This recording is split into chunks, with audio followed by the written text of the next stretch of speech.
This is Teachers Talk Radio, and you are listening live.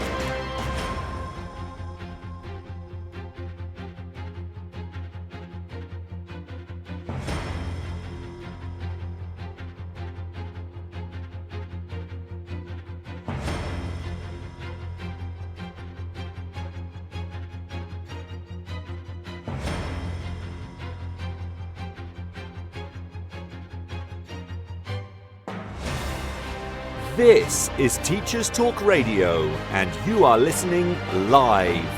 Tune in live at ttradio.org, or to join in the conversation, download the Podbean app and search Teachers Talk Radio. Follow the hashtag TTRadio. Tune in, talk it out with Teachers Talk Radio.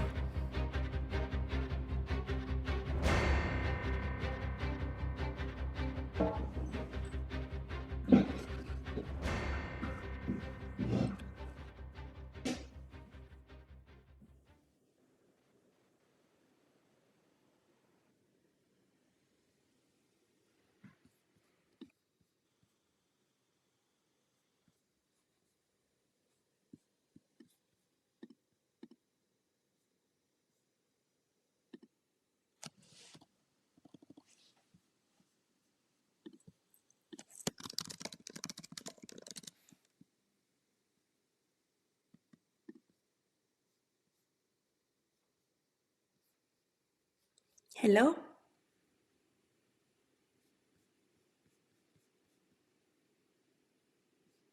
Hello?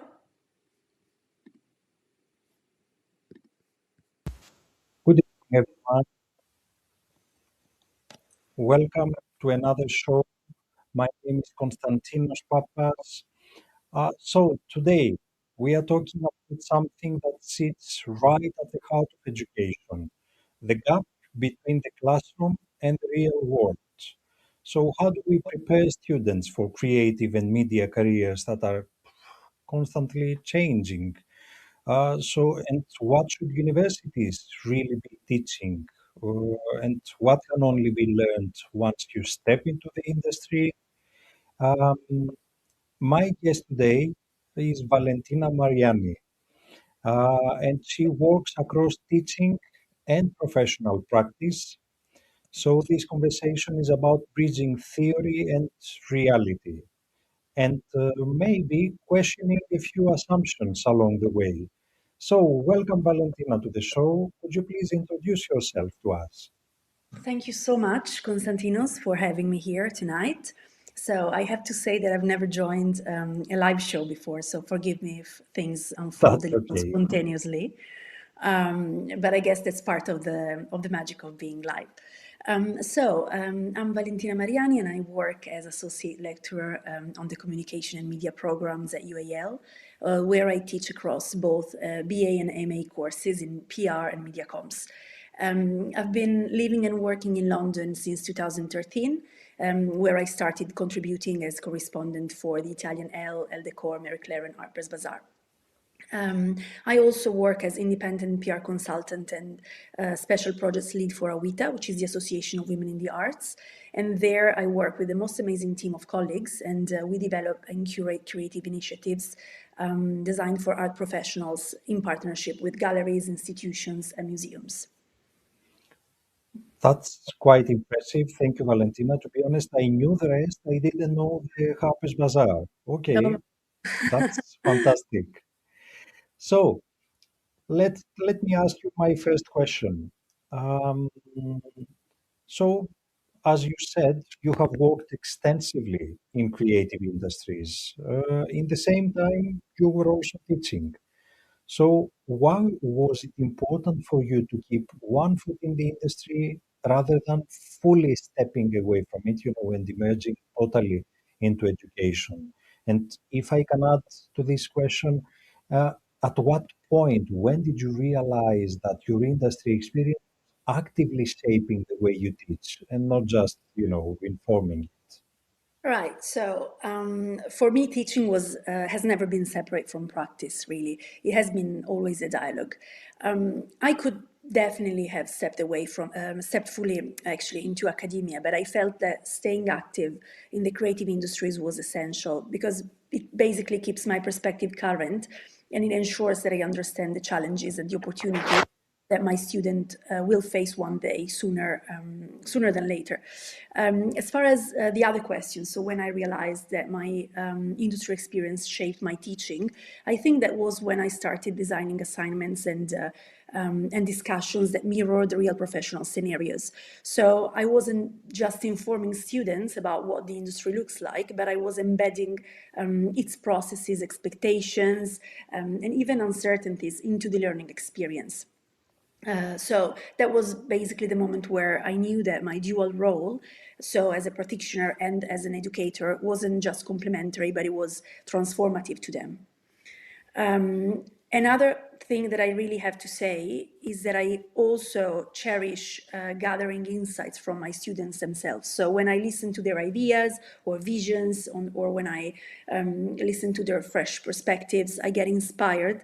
And it's some sort of give and take. So I do share industry knowledge, but I'm also learning from their curiosity and from the way they see the world. And that's key to me because it allows me to question my own assumptions.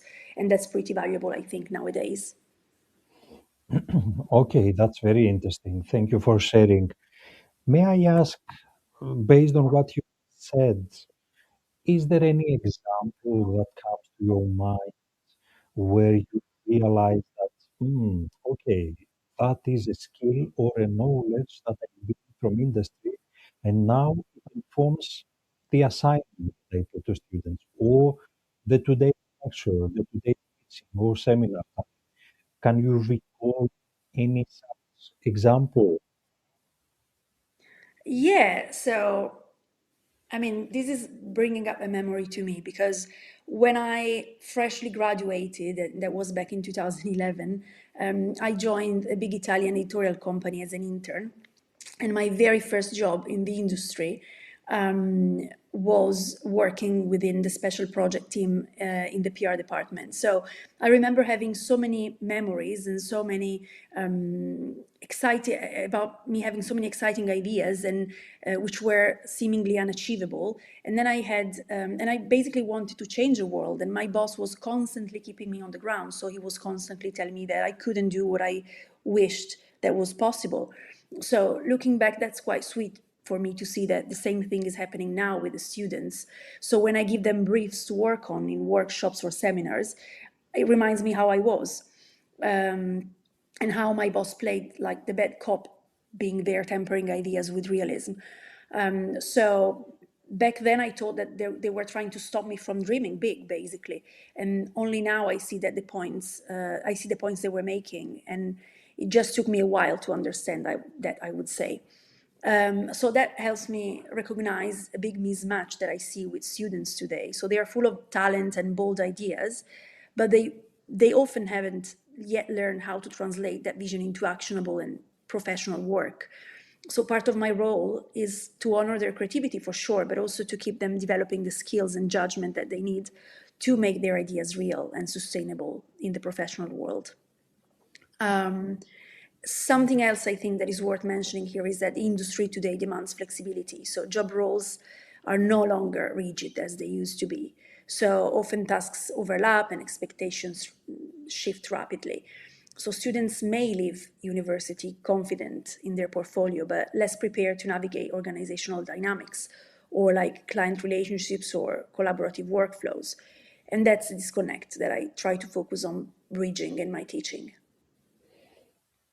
Okay, that was really interesting. I like the fact how you combined your own private experiences, your personal experiences as a student, and then later as a worker in the industry, and how this informs and how you take this as an example and you bring it to your teaching, which I'm sure it's really valuable for your students.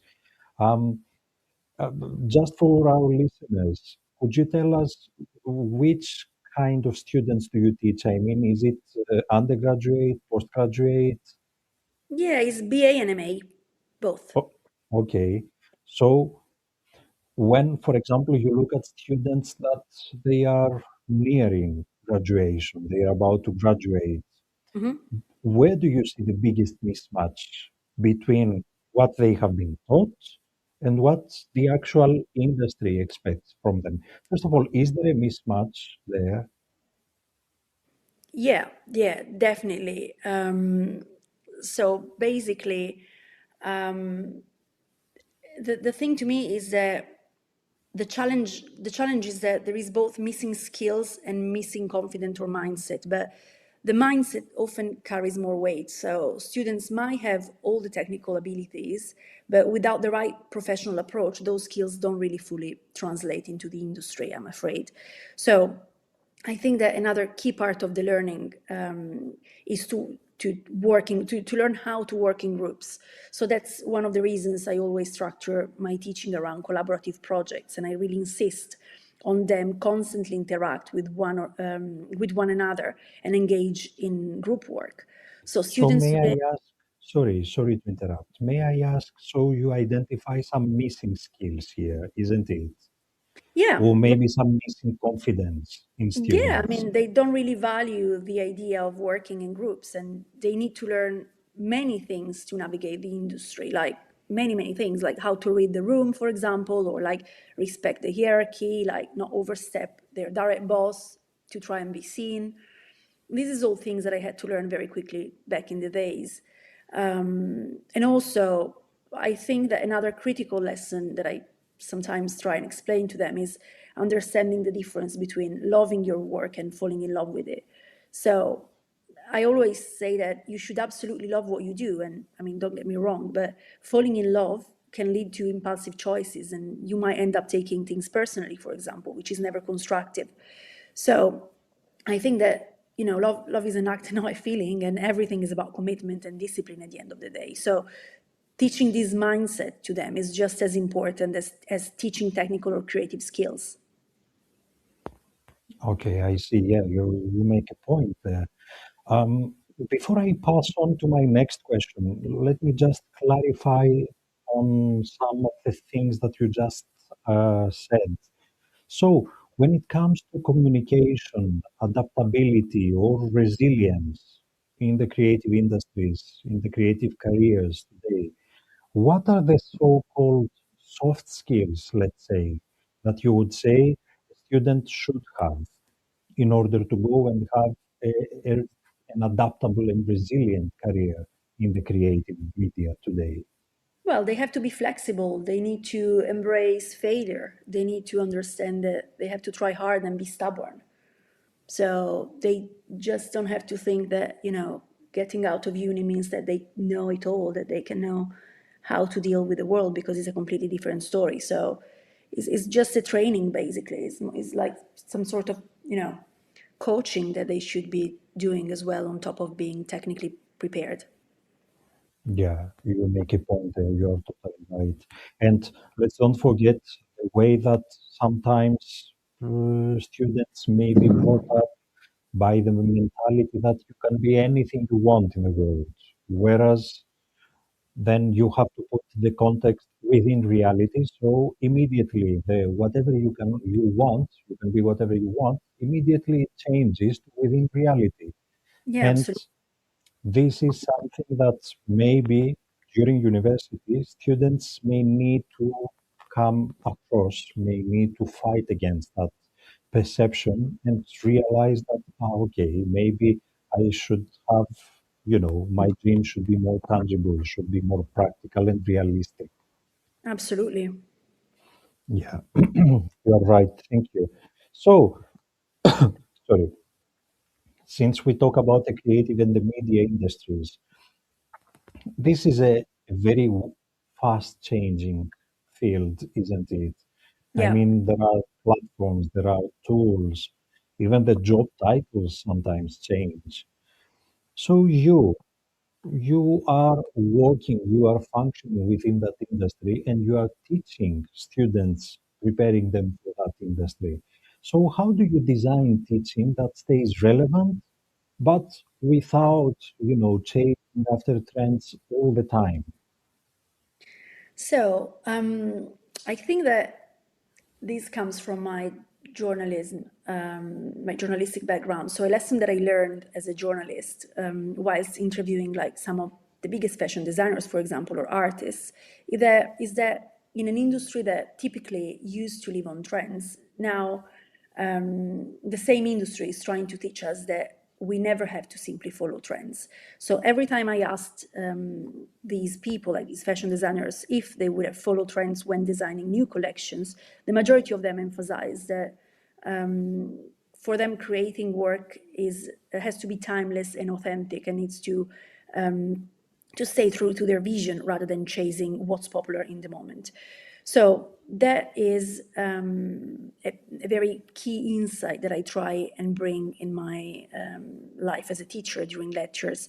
And I try to, in the classroom, to basically pass the message that the focus should be on principles and critical thinking and not just tools or the latest trends. So since I want students to understand the underlying strategies like storytelling methods, audience engagement, creative problem-solving skills, I think that only once, when they have that foundation, then for them learning a new platform or like a new technology becomes totally intuitive and perfectly manageable. So it's just all about that. And I also try and bring in live examples and case studies from my current work, which keeps the learning environment a bit connected to real industry evolution, so you can actually see what's happening out there. Because sometimes just teaching and only teaching is a bit risky, because you really get alienated into what you teach and don't really get to see what's going on outside. Also, I tend to tell my students to read a lot and to stay updated with anything that's happening. There is plenty of very nice publications that they should be reading, or they should be interested in, that help to stay connected with the world. Okay, that's fantastic, Valentina. Thank you very much. May I invite now everyone to listen to some of our sponsor messages, and that will be followed by the news of the Teachers Talk Radio. Stay tuned. We are continuing here after the short messages with Valentina Mariani, our guest for tonight. This show is brought to you in partnership with John Catt Educational, publishers of professional development books and resources that support great teaching and learning in schools around the world. Don't miss out. Level up your professional development today and visit johncattbookshop.com to explore the full range of titles. Use the code JCTTR2425 for 20% off your order. Happy reading. Parentkind are a national charity representing parent views and voice and championing parental participation in education and school life. By fostering strong school-parent partnerships, we can boost student attendance, improve behaviour and enhance academic performance. When parents actively participate, students thrive. Join the movement that's reshaping education for the better. Visit parentkind.org to learn more about reaping the rewards of working in partnership with parents. Are your teachers juggling multiple technology platforms and struggling to keep everything organised? Then Toddle might be the answer. Built by a team of ex-educators, Toddle offers an all-in-one solution for teachers that streamlines everything, from curriculum planning and assessments to communication and report cards. And the best part? Toddle comes inbuilt with an AI assistant that helps teachers save time and improve their practices. 85% of schools replaced 3 or more platforms when they brought in Toddle. Teachers using Toddle say that the platform helps them save up to 10 hours a week. That means more time for what really matters, supporting students and driving academic success. See how Toddle can support your school. Visit toddleapp.com. Hey education changemakers, ready for something special? It's Bet Show's 40th anniversary and we're throwing a free celebration just for you. Join us at London Excel from January 22nd to 24th to connect, learn and be inspired. Picture this, 300 plus speakers who truly get it, 600 cutting-edge edtech companies and all the fresh ideas you need to make 2025 your best year yet. So why wait? Head to uk.betshow.com, grab your free ticket and come celebrate with your peers. Because this is for you. See you at Bet. This is Teachers Talk Radio, and this is Teachers Talk Radio News. It's January and the weather hasn't been far from the thoughts of school leaders in recent days. According to the BBC, hundreds of schools missed reopening after the Christmas break as heavy snow and freezing temperatures caused disruption at the start of the week. Local news outlets reported widely on the issues, in particular in northern Scotland, Shetland and Orkney, where snowfall and drifting have meant schools did not reopen. Schools in parts of Wales and Northern Ireland have also been affected, with the list of schools not reopening growing over the course of Monday the 5th. The problems are likely to continue over the course of the first week back. Parents have been reminded that the deadline to apply for reception class places in September is rapidly approaching. The national deadline date is the 15th of January.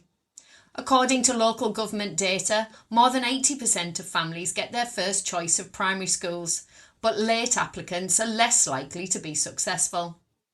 A variety of local media outlets have featured advice for parents, including where to find application details, reminders to check individual admission policies for schools, and that the process is for children who turn 5 between the 1st of September 2026 and the 31st of August 2027. In Scotland, one council has defended its decision to break up schools for the Christmas break on December the 23rd. Highland Council scheduled the return for pupils on the 7th of January, but according to the Daily Record, this was later than many other local authorities, including those authorities in close proximity but under different control. Parents and staff have all reportedly expressed concern, but the council made it clear that decisions were not taken lightly and that term dates had been published well in advance, often several years. The Guardian reports that children in England will be offered vaccines in their own homes as part of a pilot scheme. It comes as research suggests 1 in 5 pupils now start primary school with no protection against diseases such as measles. The World Health Organization recommends that at least 95% of children should receive vaccine doses for each illness to achieve herd immunity. However, in England, none of the main childhood disease vaccines hit this target in the year 2024 to 25, with sharp differences in uptake across the country. The £2 million pilot scheme will begin in January, and health visitors will target families who are not signed up to a GP or face barriers such as language or childcare when needing to see a doctor. If the pilot is successful, it will roll out across England in 2027. Full details can be found online. Finally, the New Year's Honours list saw 57 people working in or with the school's community in England recognised for their work. Those receiving honours, including knighthoods, CBEs and British Empire medals, include MAT CEOs, head teachers, governors, volunteers and academics, as well as those working in children's social care and inclusion for local authorities. Full details of all the awards can be found on Schools Week. This has been Teachers Talk Radio News with Joe Fox. Welcome back, everyone. Thank you for staying here with us.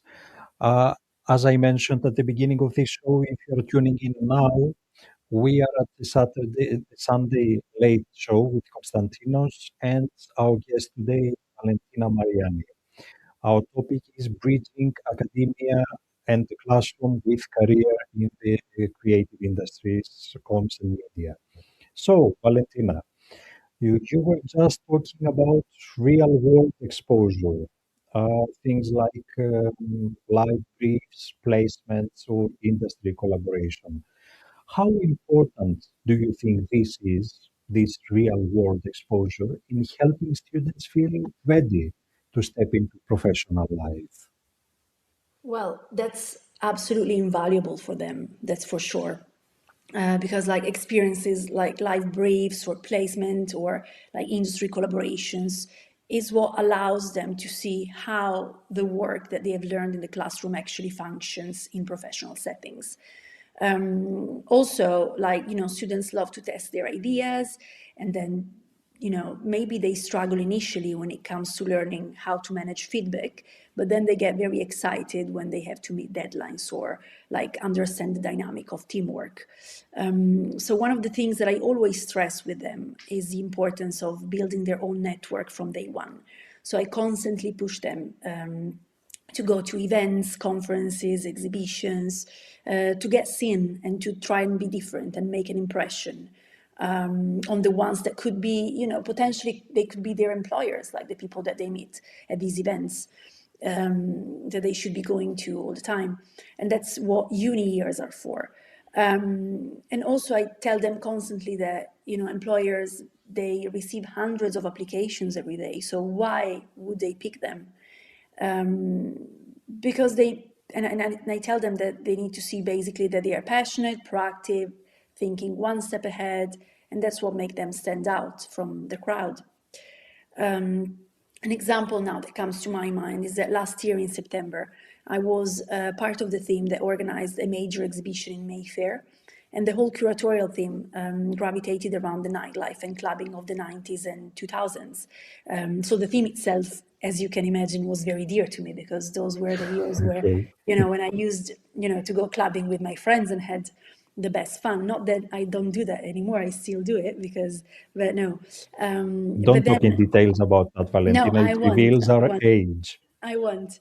But then, so when the exhibition opened, I also started teaching, and that was quite a hectic time to me. So one day during a seminar, I was telling my students about all the PR activity that we were doing around the exhibition. And I invited them to participate in a workshop where they were creating artworks with a proper artist. So they went and they had like the best fun. They spoke to the artists, they exchanged, opinions, and, they met someone new and they did someone new, and they managed to, breathe a different air. So the next month they came back to my class and they were all thrilled. So they told me that they had an incredible time, and, the artist as well, he texted me after and he said, "Oh, your students told me all the best things about you." And I said, "Yeah, for sure, like they couldn't have done differently, could they?" But then, this is to say that the experience, experiences like that basically are exactly why universities should focus on giving students as much exposure and opportunities as possible before they graduate. So they leave not just skilled, but confident and, networked and ready to thrive. So that's pretty much it. Okay, I think that experience with sending, let's say, suggesting to students to go to the event after you have explained to them all the PR activity, all the behind the scenes, and inviting them to go and meet someone new, and then coming back to the class so excited and thrilled about the experience, that must have been really, really valuable and very rewarding for you as well as a teacher. No, absolutely, absolutely. But also, what I quite liked was that they were very excited when I asked them to go and see what was going on at the gallery at the time, because I wasn't really expecting all that interest, and then that turned out to be like half of class that went to see what was going on there. You are totally right. It happens so many times that you say an idea, you share an idea in classroom about an event, about you suggest something to students to go, do something extracurricular outside the classroom. And most of the times, life happens, the schedule of every student may not allow, and you don't have so much, high hopes that they will go. But then having half of the classroom actually telling you that they went, that Yeah. is really rewarding. But Okay. also they took pictures, they posted on their Instagram, they tagged the artist, they really engaged with it, which was quite satisfactory to me, because obviously, having, a young audience as well. So not only attracting, major art collectors and gallerists or like art lovers, but also students that are open to see what's happening out there is quite, is quite heartwarming as well. Exactly. And sometimes, I mean, you did that, as you said, with students that they study PR. So one might think that, okay, being an artist does not necessarily relate directly to PR as as an industry field, as a field of study. But actually, it is that plurality of interactions, of networking that feeds and enriches the path of a student. It Yeah. doesn't need to be necessarily something totally purely PR. There are so many things that they can, when they give valuable insight to everyone's journey. Okay, so based on what you see in students today, what do you think universities still don't prepare them for emotionally or psychologically? Are there still some areas that we need to work more on? So I think that universities they all like often focus on skill acquisition and academic achievement, but the emotional side of creative careers is slightly less addressed at the minute. But I already see that things are getting better, to be honest, right now.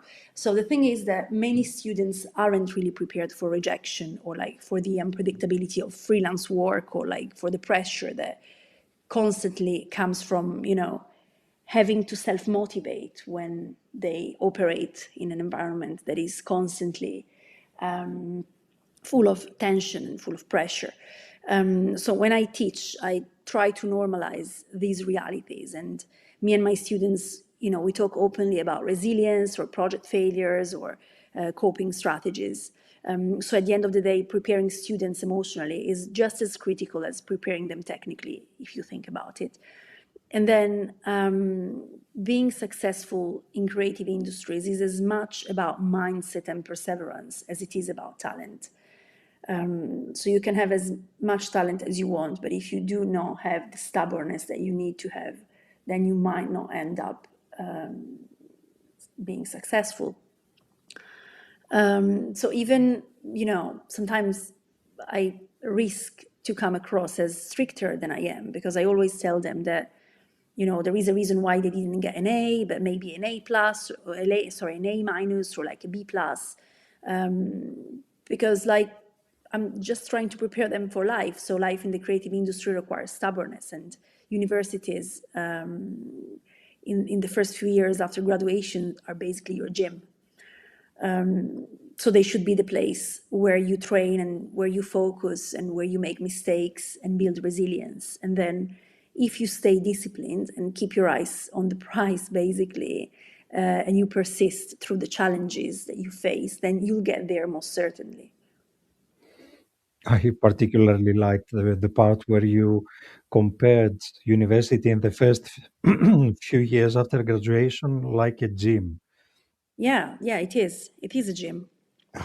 And It is really. you need to build up muscles, actually. Absolutely. Muscles, but also resilience, resistance as well.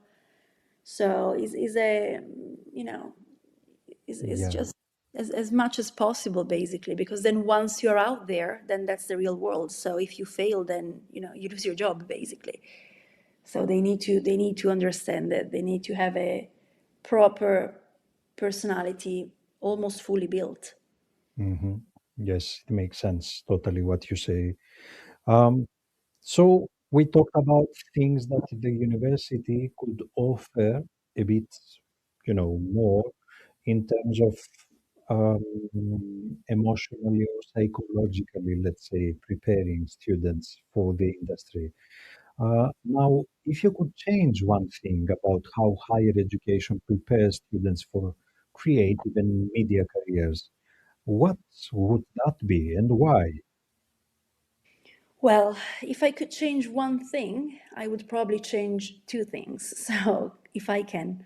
Okay, yes. So one would be like embedding realistic professional simulation throughout the curriculum. So not just one-off projects or placements, but like a consistent framework where students engage in projects that mimic professional pressures. And these will happen ideally with real partners or companies participating. So the students will really get the chance to be seen by potential employers. And then the second change that I would make, and this is something very dear to my heart, is removing devices from lessons where possible. So getting students to work with their heads, pens, paper, rather than relying on like AI or screens when they are in class and need to do an exercise. I have to say that I've done these multiple times this semester with my MediaCom students. And then they had an incredible time. So I walked in, imagine like I walked in the classroom and I asked them to put away all the phones and computers, and then I gave them old school post-its and colors, and then surprisingly the magic happened. So obviously, initially they were a bit weirded out, so I'm not gonna lie, and I also had to make a solid effort to not laugh in front of their faces. But then as soon as I taught, like sooner than I taught, actually, sooner than I was expecting, they started to actively engage with one another. And it was very nice to see them thinking with their heads and using their problem-solving skills. Some even told me that they felt nostalgic, like they were back in primary school, and asked me to do it again a few times. So it was quite a hit, I have to say, but and I took a risk because I didn't even inform my colleagues that I was about to do such thing, because I just thought of doing it 10 minutes before entering the class. I see. So, one of the two things actually that you would like to change about how higher education prepares students, it's the so over reliance on technology. Yeah, Therefore, the idea to put away screens and smartphones and all this. absolutely. So, does this come from your own experience as a student? How did that idea come to your mind? I mean, it's quite innovative for a Oh, university setting in 2026, 2025 to put away smartphones and computer screens. Where did that stem from, this idea? well, basically, I noticed that, every like 2 or 3 times a week, I was running seminars. And during those seminars, students had to engage with one another into exercises, like practical exercises that I was asking them to work on based on what the lecture that they were just coming back from was about. So they had to basically put in practice all the theories that they were taught. And then the thing is that I noticed that the students were very briefly talking to one another, literally not even a minute. And then they were there on their laptops, like working as if they had to produce like something very special. And then they were obviously asking ChatGPT, the same questions. And then they ended up, telling me what their work was about, like what their findings were about. But then nothing really came from their heads. So they basically did the whole seminar session just chatting with one another about any other thing, but not what we were, supposed to talk about. And then they asked ChatGPT or like whatever other system they were using, Gemini or any other, to do the exercise instead of them. And that's happening quite often in my and I feel like it's a problem that every teacher is dealing with nowadays. And so to avoid that, I tried to see if these students were actually, not only capable, because of course they are, but like they were actually willing to push themselves a bit, farther rather than just over relying on AI. Wow, that's amazing. And I would like to have another show with you only on that. So, if I may dig a little bit deeper into that, Yeah. how do you think that connects to the demands of the current industry? I mean, do you think students may come across some moments in their professional life where they will have to rely on themselves and not on technology? So maybe this is one of the reasons that this idea came to your mind to give them one more skill for their careers. Yeah, I mean, there is always that moment. I mean, that brings me back to another memory. So that's quite a funny one. So um, I was interviewing a famous actress actually, and I had to send the piece to my editor in chief, and I had to basically come up with a very very quick editing, because the magazine was about to to be sent to printers. So I asked back in the day, it was like 1 year ago or something, I asked ChatGPT to write a very, very quick intro about this actress. And then ChatGPT wrote that she started acting, acting for these dishwasher liquid thing Okay. when she was 4 years old.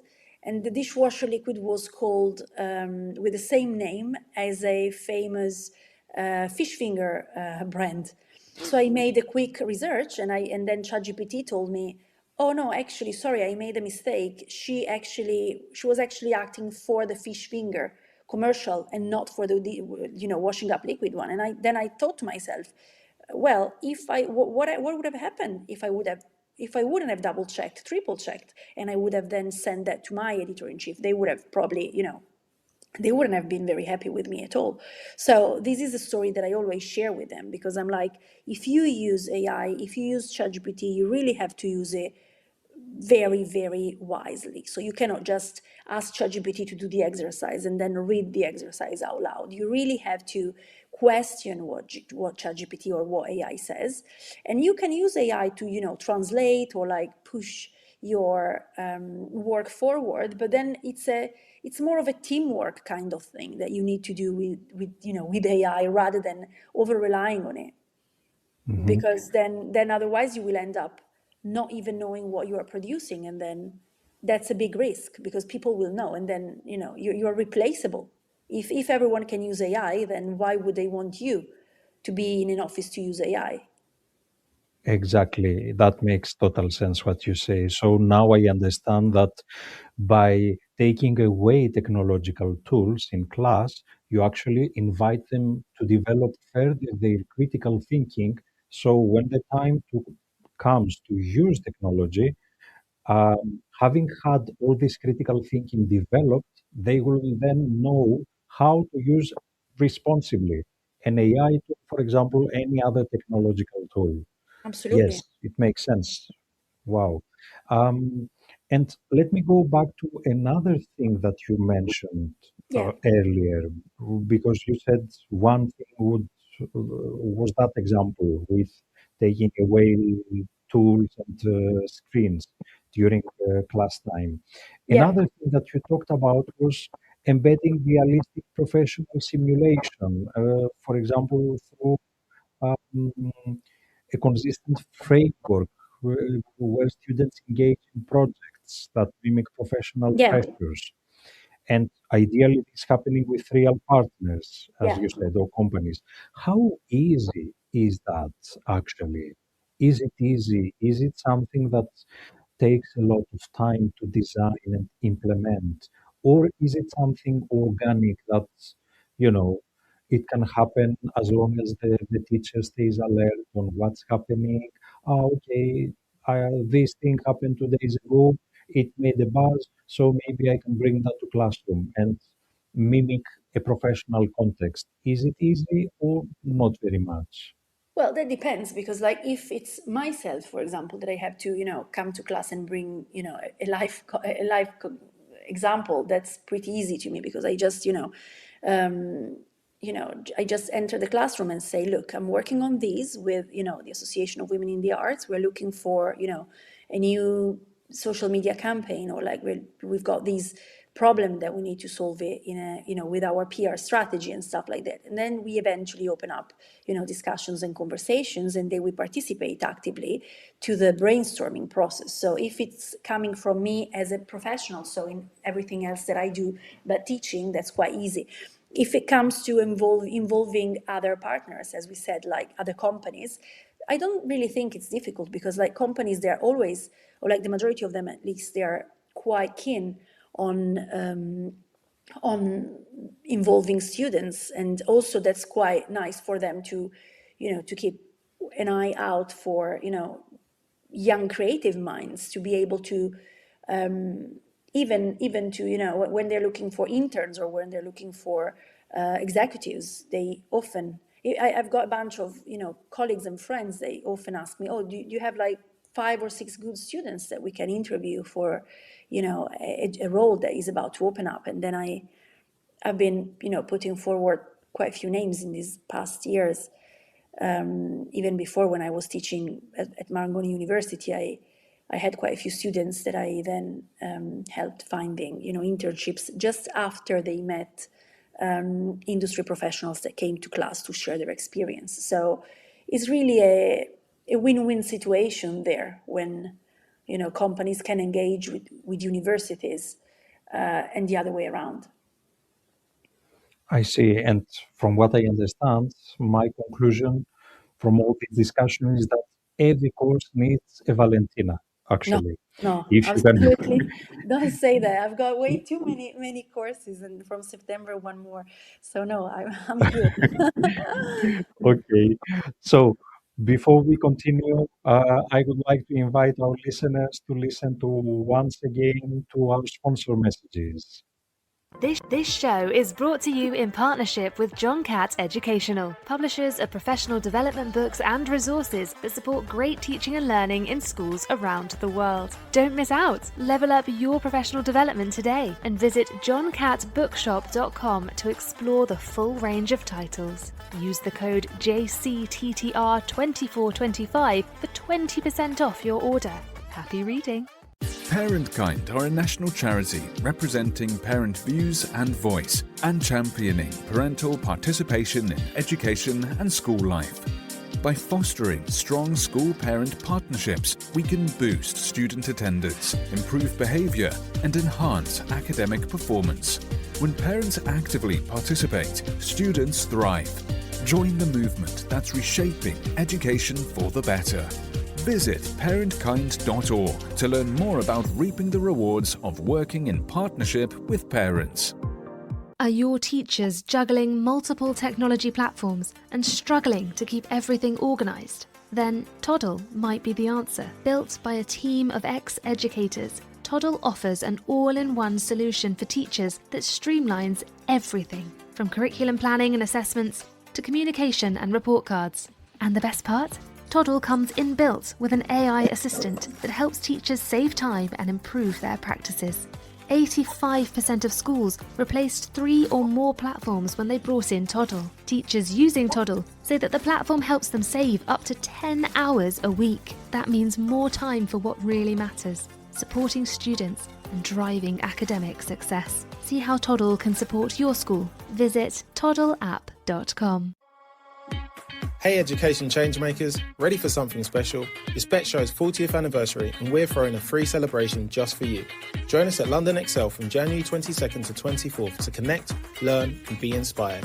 Picture this, 300 plus speakers who truly get it, 600 cutting edge edtech companies and all the fresh ideas you need to make 2025 your best year yet. So why wait? Head to uk.betshow.com, grab your free ticket and come celebrate with your peers. Because this is for you. See you at Bet. So thank you everyone for staying tuned with us today. Thank you so much to our guest, Valentina. Actually, today we explored the space between education and industry with the help of Valentina, from teaching practice and real world readiness to confidence, resilience, as you said, the mindset in creating careers. A heartfelt thank you, Valentina, for sharing your experience, your honesty, and your generous insights with me and with our listeners. Um, Thank you very Pleasure, much, Valentina. pleasure, absolutely pleasure. You have to promise me, okay, we have to arrange that, of course, but that idea with no technology in class, it was actually so intriguing.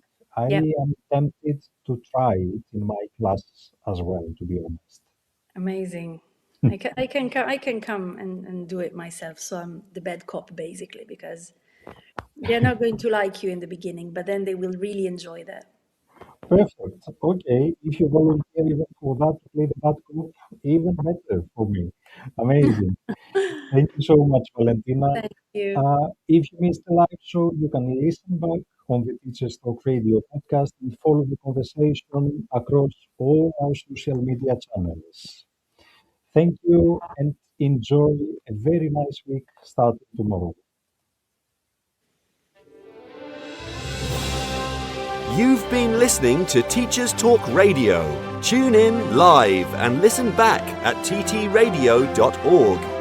We look forward to hearing from you next time on Teachers Talk Radio.